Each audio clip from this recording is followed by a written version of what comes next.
evening and welcome back to the Benchwarmers podcast. And today you are viewing episode 3 and we will be discussing the events that occurred throughout round 11.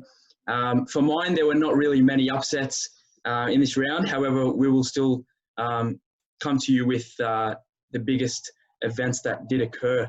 I'd like to start off by just touching on the events that occurred throughout the week, and this was the threats from players to the threats from fans to AFL players when players don't make a fan win their multi. So Mitch Robinson saying, "Not one AFL player gives a flying F how much we cost you a $100 multi.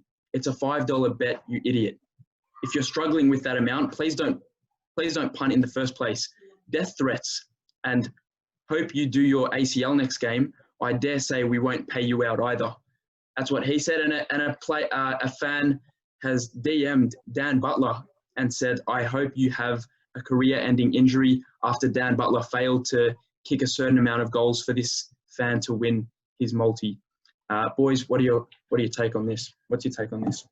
When you see this kind of stuff, you got to realize that players go out to play for the win and themselves. So they come into the game thinking, I hope I have the game of my career today, no matter who they're playing against. And if they go out and they don't kick a goal, it comes down to like circumstance, really. So to threaten someone with death or career-ending injury is absolutely absurd because it's not deliberate. Like they may muck up, they may not perform well, but there is absolutely no way you can turn around and say, "You cost me $100. I hope you die." Simple as that. Yeah, I have to agree. I think it's the betting aspect has nothing to do with football. I think it's just something on the side. I feel for people to, send out such, horrific messages to players. Like this hasn't just been happening this year. This has been happening probably for years, but it just hasn't been as big. And now that, it's getting more and more attention and more players are getting messages, it'll bring their self-confidence down. Because in a way, it's like, I'm not performing as well as they think I should be. And then next week, they'll go out and try even harder to perform better. And then in their mind, it'll just get to them and it'll be like, I'm not performing as what they want me to perform at. What am I doing wrong? So I feel that, sending private messages saying, do your ACL, hope you do an injury, it's just shouldn't be in the game. Shouldn't be out. I'd like I think definitely seen many players in recent times as well as in the past actually take a certain amount of time off playing footy due to mental health issues, and I think this is just one of those things where that contribute to those. And us as viewers and as spectators never really understand what AFL players go through and what it's like to be an AFL player. So definitely I think fans need to show a bit more leniency to the players. Josh, you were going to say, mate? On the performance aspect, it's like Dan Butler is in all-Australian form and Geelong has got a really, really solid defence. And when you put a really solid defence, when you give them a sole focus of playing on Dan Butler, this guy in all-Australian form, it's going to take a lot of effort and a lot of form and a lot of luck for him to kick a goal. So you've got to consider that. So when he doesn't kick a goal, it doesn't reflect anything on him other than it just wasn't his day. So the fact that you're putting money on him,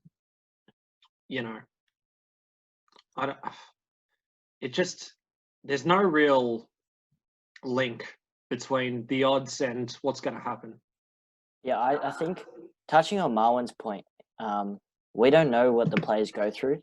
And just think about what they're doing at the moment. They're going through a period where there's 20 straight days of footy. They're in a hub. They're away from their family, their kids, you know, their loved ones at home. They're all alone. And the last thing they want to see after, you know, not having a good game or, you know, in Dan Butler's case, St Kilda not getting the win over Geelong, go back to the hub and see a message saying, you know, hope you get a career-ending injury. Like, what good is that going to do for the player long term? I think what people or supporters, what they tend to forget is that they're also human. Like, you might look up to them, but they're not superheroes. They're not any different to us. And they also tend to forget, like, they're the best of the best, right? They made it to the AFL. As much as you wanna call their performance bad and call them out for just being bad players, they're not. You know, they're the best of the best. They made it to the AFL. You know, the supporters, they didn't make it to the AFL. You can't really. People just forget that they're human sometimes and put them in a different category when we all should be the same. You know, and it does affect people's mental health, definitely. Like you saw, like Tom Boyd, that's still been going on. Definitely, that was a big one. But like, yeah, you just gotta think that, you know, everyone is human and people will make mistakes. Yeah, exactly right. There's definitely some issues in the AFL world in terms of the connection between fans and players, which definitely just I think some people need to just take a good look at themselves before saying what they say, because it definitely does take a toll on an AFL's player, which is already stressful as it is.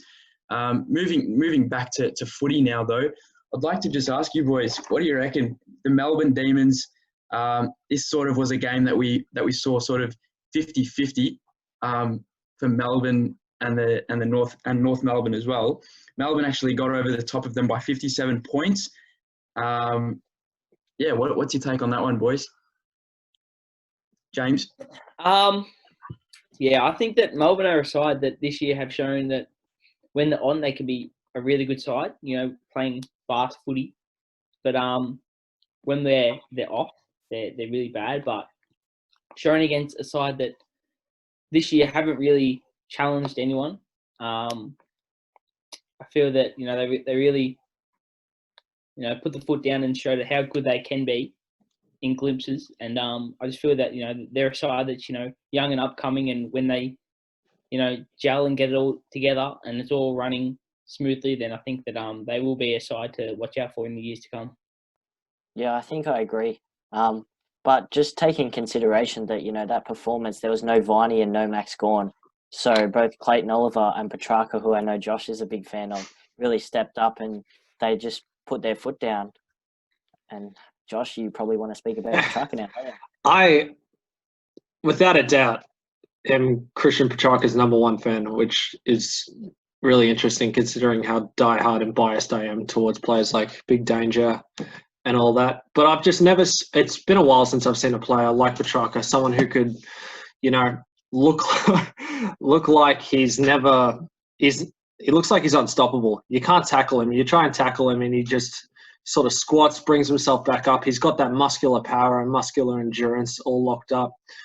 It's just, and his skill and his awareness and his ability, his IQ, can't really fault him, you know, and linked up with Brayshaw and Oliver and standing out so much. If consistency continues, I think he should be a real run-in with Lachie Neale for the Brownlow. Yeah, very good point there, Josh. Nice reference to Unit 4 of HPE there with the muscular power and the fitness components. But yeah, so Petrarca, just in his recent game against the North Melbourne Kangaroos, with 29 touches, 1 goal, 2 behinds, and that brings him to a season average of 24 touches and 1 goal and 1 behind. So definitely, and then you look at Clayton Oliver, as you touched on, in his recent game, had 31 touches and a goal. And that brings him to a season average of 26 touches. And as well, on top of that, he's also averaging 5 tackles as well, which is pretty good. So who do you guys think? Sonny, I'll ask you, mate. You haven't really been talking a lot, which is really disappointing from you. But Who do you think, mate? Who do you think's taking out Melbourne's BNF at this point? Petrarca or Oliver? Mate, you're on mute. mate. You're on mute, mate.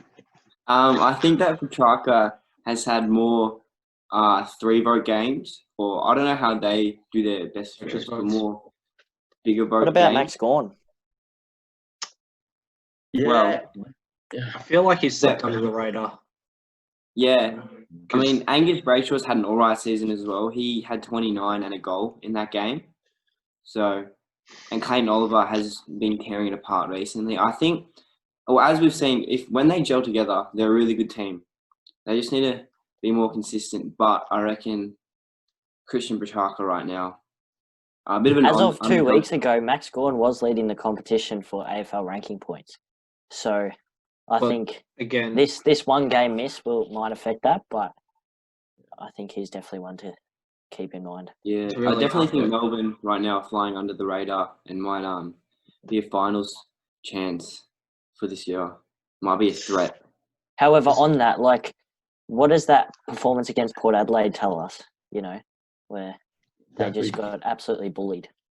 yeah. Very, very inconsistent, I think, from the Melbourne Demons. I think, against they're either getting smashed or they're smashing a team. You don't see too many close encounters between the Demons and whoever they're versing. So, look, definitely, although it's been somewhat of a negative season for Melbourne, especially after their 2018 campaign where they actually made the prelim, it has been they have been playing to a much lesser standard, but you still got the likes of Petrarca, Oliver, and Maxi Gawn as a shining light at the end of the tunnel for that team. Did any of you want to touch on anything for Melbourne before we move on? Okay, sweet. Next one, Josh Carpenter. I know you're going to love this one, mate. The Geelong Cats. All of us last week, if I'm not wrong, actually tipped the Saints against the Geelong Cats, and you guys actually managed to defeat them by 59 points, and the week before defeat the North Melbourne Kangaroos by 33 points. What's going on, mate? You guys have hit your straps recently. Yeah, I think every season since 2012 we've had a fair deal with inconsistency, despite having really strong lists, with the exception of probably 2015. We've got Gary Ablett, we've got Patrick Dangerfield, we've got Joel Selwood, we've got Sam Menegola, we've got Mitch Duncan, who I think is probably at the moment the most underrated player in the AFL, in my opinion. I'm sorry, I just I think I've touched on it in previous episodes. The fact that I think if he was on a team like, I don't know, let's say the Kangaroos, or let's say Adelaide, or other teams like that, he would be absolutely flying and having a season like Gary Ablett when he was on the Gold Coast, just putting the team on his shoulders and putting in amazing performances. And going back to this particular game, Gary Rowan, I think he wears his heart on his sleeve and he attacks and runs and tackles and puts on pressure like I've never seen him do before, like never seen any other player do. And Tom Hawkins, he's aging like fine wine. He is leading the league in goal assists and is tied first in the Coleman with Josh Kennedy. And he's just proving to be a really strong forward. And I think the absence of a Sava Ratugolea kind of helps that, which is no offense to him, but I think positioning-wise, Tom and Gary together is just fantastic. Yeah, and I think if I'm not wrong, he's actually leading score involvements in the competition as well, which is a very positive sign for Tom. As you said, yeah, he's aging really well. So I'm not going to ask you the next question, mate, in relation to the Cats, because I know how biased you tend to get. But I'm going to maybe ask, Connor Brown, what do you think, mate? Is Geelong a genuine contender for this year's premiership, yes or no? I think they are. I think that if you look at the rookies that they have on their list as well, they have been absolutely outstanding, like including the likes of O'Connor and Close and Simpson, who was left out, considered managed, but they've all been impressive and they play as a team, which when they do, they annihilate teams, as we witnessed against St Kilda. at times they might not hit their straps, as you said, which I think happened when they lost to Collingwood, missing Selwood. But as a collective together, they have a great chance of going all the way, I think. Yeah, and let's not forget they actually did lose to the Blues by 2 points back earlier in the year. Just wanted to touch on that. But also, you still got the likes of Gary Ablett, as Josh said as well, Sava Radigalia coming back. And I think one of your younger, I think Zach Clark is still out with injury. Is that correct? Zach Or is he Clark. back in? Who the hell is Zach Clark? Sorry, not Zach Clark. What's his name? Number 6. Jordan Clark. Oh, yeah, of course. Clark. He'll be another Zach month or Clark. two. Yeah, he'll be another month or two with his shoulder. But it just goes to show that we've got probably the best list manager in the AFL, because the Tim Kelly trade, as a West Coast fan, has said to me recently, we absolutely smashed that trade. Like, Tim Kelly at the moment is finding his form and actually starting to tear it up. But we have managed to get 5 first-round draft picks from last year and the draft coming up, which I think is really going to show that we have a really solid future, especially with the players like Close, like Simpson, like Clark. Asava Radigalia is still young. We've got a lot of defenders like Mark O'Connor. Jed Buse, the most underrated player in the AFL after Mitch Duncan. Mark Blitzubs as well. I think, oh, God, I could go on, because I'm just starting to think of our defence and, come on, we're going to win the flag. We're going to win the flag. Come on, Josh. James, mate, I want to quickly ask you about, in relation to the Geelong game, I want to ask you about Sam Menegola's performance with, 2 goals and 26 touches in a blowout victory for the Cats. What did you think of him? Yeah, obviously he's starting to show it how good he can be. I think over the past, year and a bit, he's been a little bit inconsistent with his performances, but now it's really starting to show that it's all coming together. And I reckon that he is, up there in one of the best midfielders in the competition. I feel that he's shown how good he can be this year. There's obviously times where, he's been a little bit under the radar. But I feel for the most part of the year, he's really showed his worth. And I think that he's a player that can and will be one of the best in the years to come. Yep.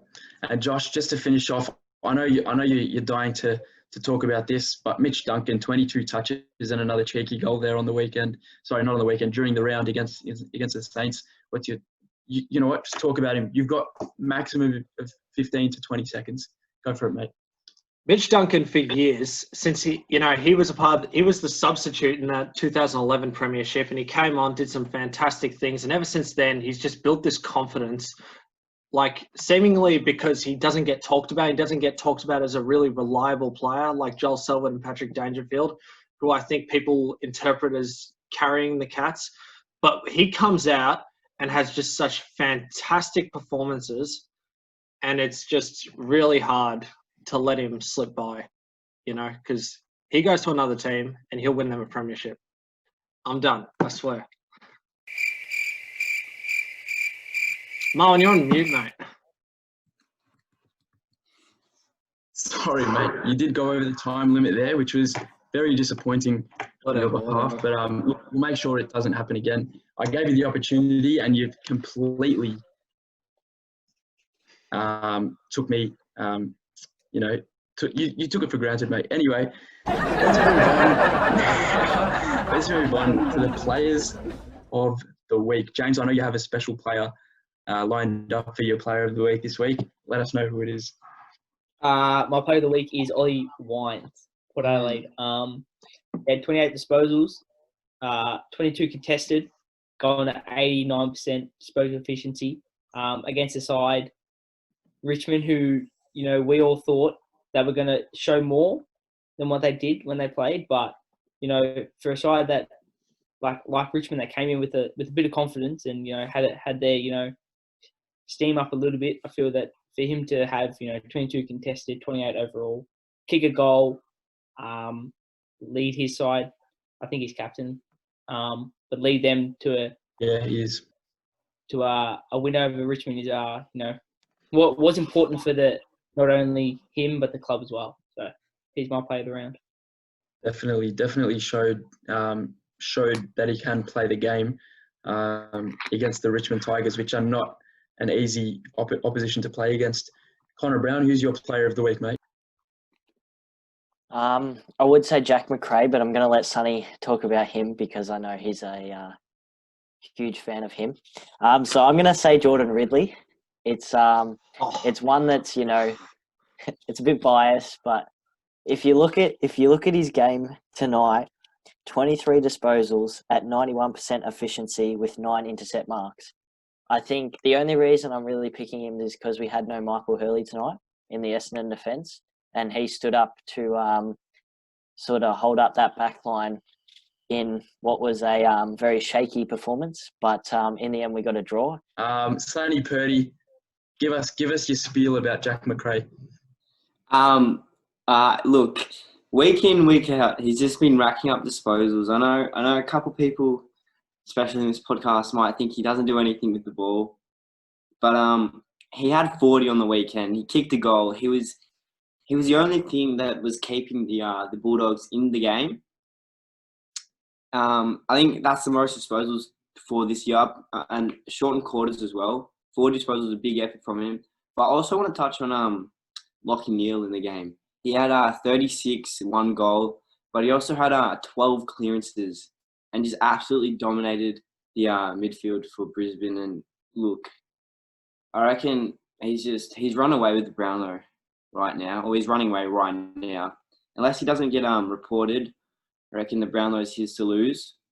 But those 2 performances, I reckon, are massive performances this week.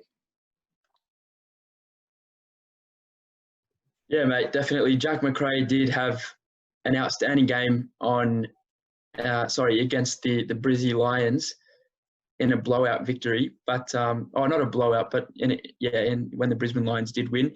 And you're right, mate. I think Lachie Neale is probably the Brownlow favourite as of right now, in most people's eyes anyway.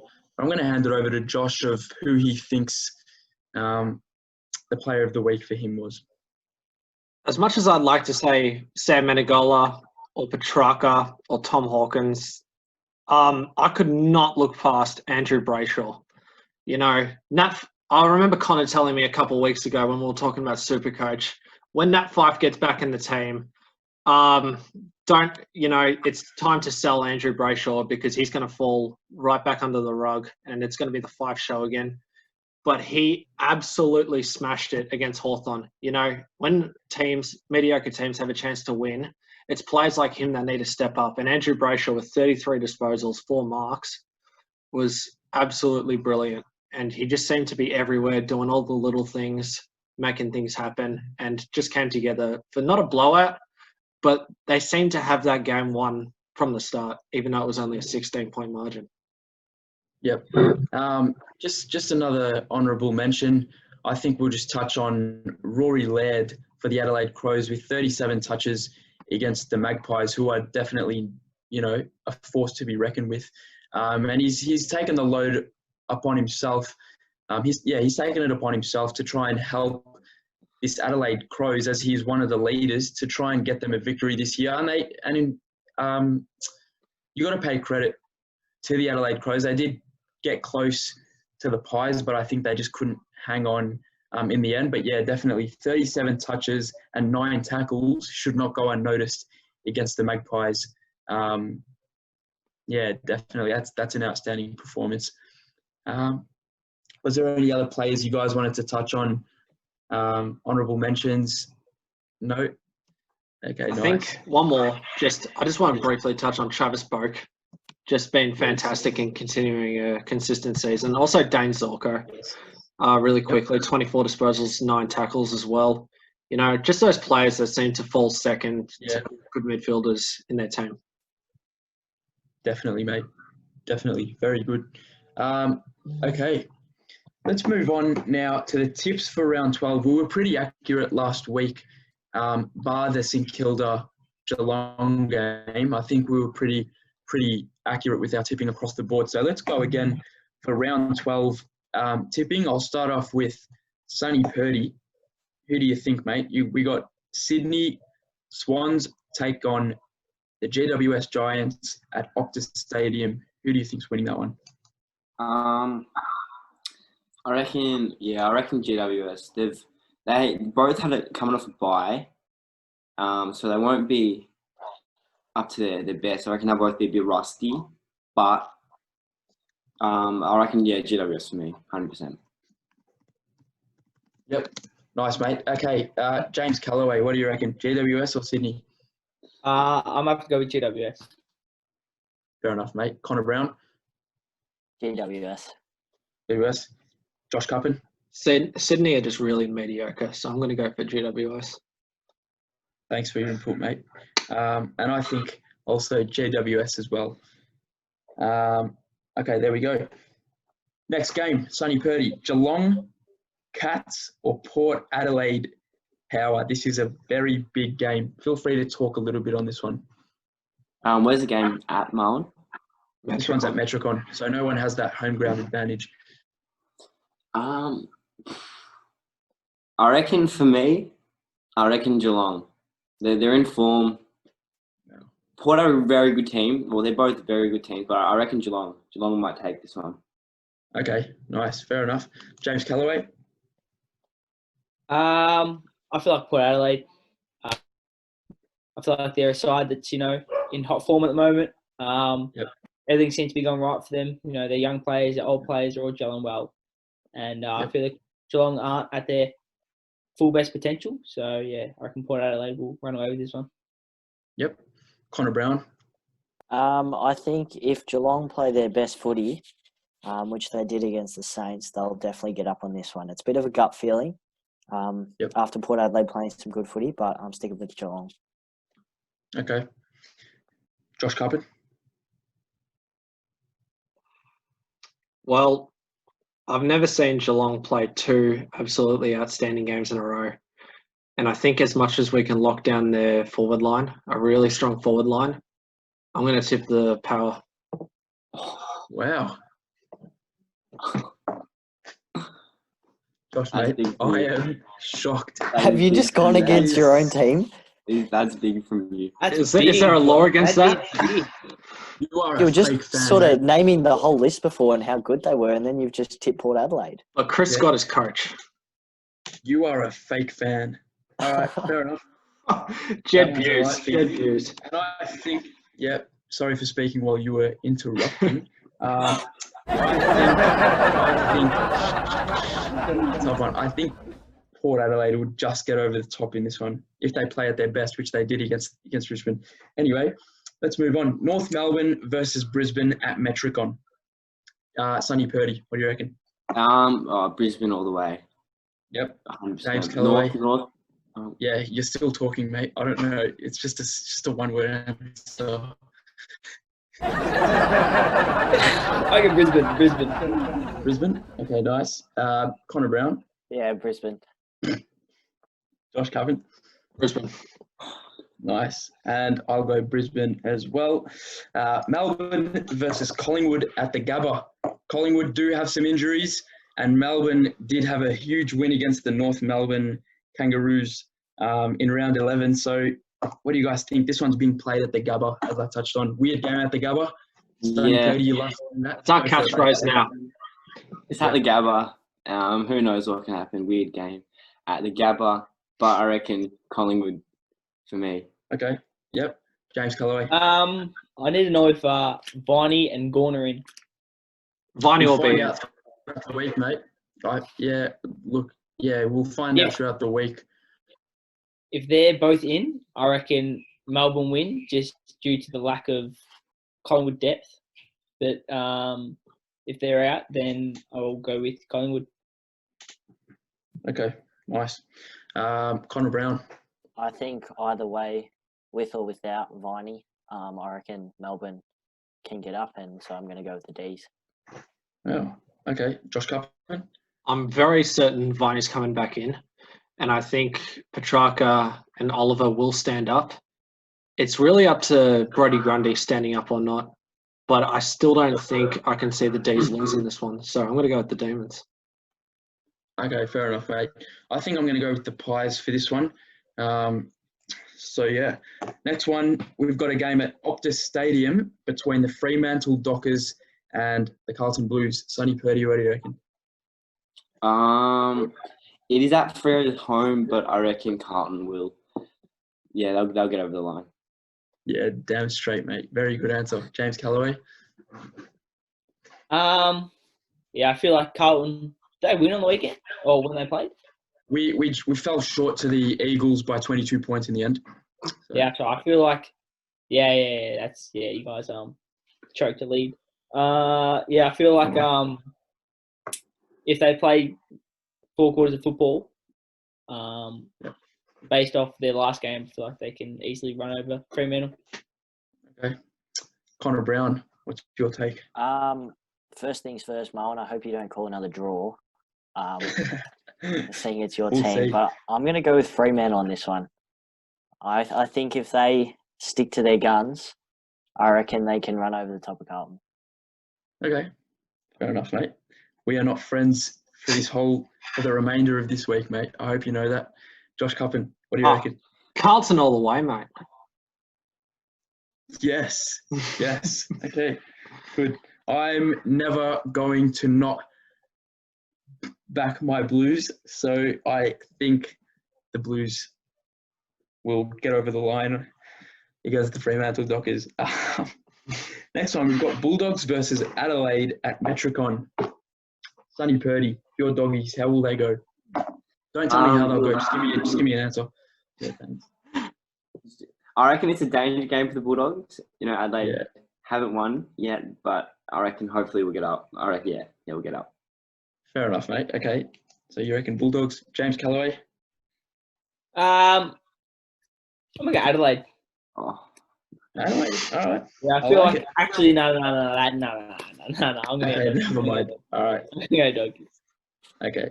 Connor Brown? Yeah, I'll go the Dogs too. Josh Cuppen? I really hope Adelaide win because that'll really get up their confidence, which is, I think, the more confidence they get, the worse. And they've got Geelong the following week, and we're known for upsets like that. So, gut feeling, and by gut feeling, I mean I just really hope they win. Adelaide. Nice. Look, I think the Doggies will get over the line against the Adelaide Crows at Metricon Stadium. Next one, Saints versus Essendon at the Gabba. Very big game, this one as well. Sonny Purdy, what do you think? Yeah, it's a very big game. It's at the Gabba, weird oval. But I reckon, St Kilda. St Kilda for me. Nice, mate. James Callaway. I have to say St Kilda. Okay. Connor Brown. Your Bombers, mate. What do you reckon? I think if Zach Jones and Paddy Ryder return, it's going to be a bit of trouble for Essendon. However, I have a funny feeling Essendon are going to show up and actually play 4 quarters of footy, which would be a miracle. So I'm going to go Essendon. Nice, mate. Nice. Miracle. Josh Cuppen. This is going to be the game that St Kilda bounce back, which I know they will do. So St Kilda for me.